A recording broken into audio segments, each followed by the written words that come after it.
What's up, guys? So Miss Marvel episode 2 just came out. I had a week to get some Miss Marvel reading in to get my knowledge up, and I only read about 8 issues of her 2014 run, but those 8 issues shed a lot of light onto some of the stuff we saw in the first episode, and especially for the second one. Like, certain stuff is ripped straight from the comics, which in most cases is a good thing, and certain concerns I was hearing people have make sense now, but are something that I'm not really personally worried about, since it seems like they're handling things very well. Oh yeah, episode 2 is great, by the way. I'm really enjoying the show so far, but no show is perfect, and we'll get into why I say that specifically. We'll get into the likes, the dislikes, the things I picked up on, and where I think things might be going from here. But before we do any of that, make sure to support your boy by hitting that sub button, turning on your notifications, leave a thumbs up, follow my social medias, like, retweet, all that good stuff. Finally, guys, some Latinx representation in the MCU. Shout out to all my extra Latinos out there, a lot of which are Latinx's. Let's get into it. So we open up with Kamala feeling herself after the events of the last episode while walking into school with Feel So Good by Maze bumping in the back. So this episode starts off right. Legit, it feels like I'm watching my little cousin. It's so cringy, the stuff that she's doing, but you root for her because she's so endearing, so it works. We then get introduced to Kamran, the new transfer student, Kamala's new crush, who gets invited to Zoe's party with certain moments ripped straight from the comics, just without the Terrigen bomb dropping directly after. I love how Bruno is jealous and being a hater on Kamran, rightfully so, mind you. Shit, Bruno should have popped the shirt off right there. Okay, Kamran is skinny as hell, no disrespect to bro, but show them the gains, Mr. Corelli. Matt Lintz has been hiding them all last 2 episodes. That's all you had to do, my boy. But to be honest, Kamran is taller, so that pretty much negates anything that you could possibly do. So that is an unfortunate reality. And the lighting and animation as Kamala comes home just elated after she gets Kamran's digits is more of the same amazing stuff from the first episode, just so creative and dynamic. I think anybody who's ever got the Snapchat or the Insta of someone they had the eyes for has had this same reaction. The people who make this show put in so much effort, and it's greatly appreciated. The next day at school, we see Kamala dealing with her not being able to control her powers, which when the power change was first revealed, that was a concern to many because of what that would mean for her character development, because she struggles with her powers in the comics and her self-image, but slowly accepts it all. I would say it's an allegory of puberty. I think they handled it pretty well with the glowing nose and hand, very reminiscent of this scene from the comics. Bruno also gets accepted into the early immersion program at Caltech like he's been wanting, but he wants to think about it now, which, come on, Mr. Corelli, you gotta stay on your purpose, G. You could hand this on to my boyfriend. Fuck you.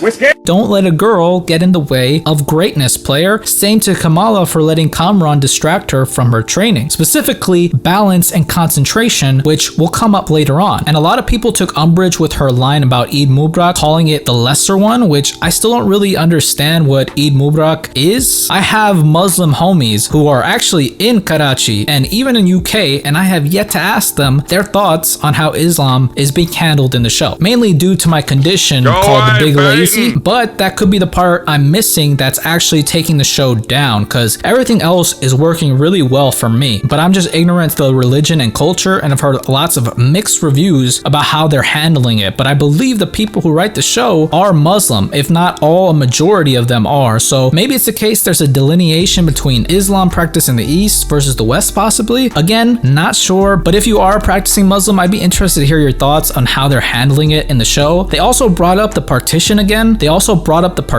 again. Another thing I'm completely clueless about, but her mother's partition story shed some light on how she's familiar with the bangle and how it led her back to her family, as well as brings up Kamala's great-grandmother Aisha, who the bangle belonged to and disappeared during partition, and who we find out supposedly brought shame upon the family. We head to Eid Mubarak and we see Nakia campaign to be the mosque manager or something, I forget, and Kamala extracts some info from the Illuminatis, which amounts to a bunch of supposed affairs and a secret family, and even a death supposedly on her great-grandmother Aisha's name. And it just so happens a young one at the celebration gets himself into a gravity predicament, and Kamala, or Nightlight, has to step in. And you know, if it were me, as soon as the little man said ice cream pizza, I would have said, only God can save you, son. But Kamala is obviously a better person than me and continues the rescue and starts to haul ass and ends up seemingly saving the kid, and then gets like this crazy Peter Quill type moment where she sees her great-grandmother Aisha through the bangle, similar to how she passed out during the vision at the table earlier on in the episode, and the kid falls again, but luckily she was able to at least break the fall. Very good tension-filled moment, and before that she hits a really dope superhero landing, and pretty much after that Kamala runs off and eventually gets chased down by Damage Control, who are now using a version of the drones from Far From Home. Super crazy, but a nice little bit of a chase sequence where Kamala so luckily came through on time to whisk her away, with, who would have guessed, her great-grandmother Aisha chilling in the back, looking younger than her daughter, and the episode ends with Kamran saying, "This is my mother." So essentially, Kamra is Kamala's half or full grandfather. Ooh, this is like a Back to the Future type beat almost. So I'm thinking we're going to get an explanation of Kamala's Inhuman ancestry, or even Kree ancestry, since Bruno discovered earlier on in the episode that the bangle unlocks something inside of Kamala already, instead of the power coming directly from it. So we'll probably get an explanation as well of what exactly it is in episode 3. As far as I know, this series is 6 episodes long, so I think the pacing seems very good for where things could potentially lead. It's moving along very well. In the comics, Kamala's first real big bad is the Inventor, some weird Ben Franklin bird looking clone mofo. Very, very confusing if I'm remembering correctly, of course, but obviously things could change. Certain things do look familiar, so I wonder if Damage Control will hire the Inventor to take out Kamala to bring her in. Also, in that specific comic, Kamala teams up with Wolverine. Now, I'm not saying at all that Wolverine is going to be in the episode, but it was foreshadowed in the comic when she spoke to that mosque priest or talker or leader, saying when she's ready for a mentor, one will appear. And the show has been pretty close to the comic, so I wonder if they'll get Monica to be her mentor, or hell, even Carol might pop up. Who knows? I believe the Inhumans are like an offshoot of the Kree, if I'm not mistaken, so we're just all one big happy family in the Marvel universe, right? Everybody is. But again, besides me not being able to gauge the portrayal of Islam in the show, it's been great so far. Cringe and tropey at times, but enough good stuff to really overshadow the flaws. Very surprisingly impressive and enjoyable to me. This show continues to surprise me, but it's still a Disney Plus show, so I'll have to wait till the last episode to know for sure how this series is actually going to be. If it's going to be good, if it's going to be groundbreaking, if it's going to be the next best thing or the best Disney Plus show, we will have to wait and see. But let me know what you guys think of the show so far, your predictions of what's going to happen in episode 3, or who you want to see eventually pop up in the show, because personally I think it's obvious that Brie Larson has to show up at some point. But that's pretty much it. If you like the video, leave me a thumbs up, comment down below, and if you want, subscribe. I always appreciate it. Thank you guys so much for watching. Hope all of y'all are well, and I'll see you in the next one.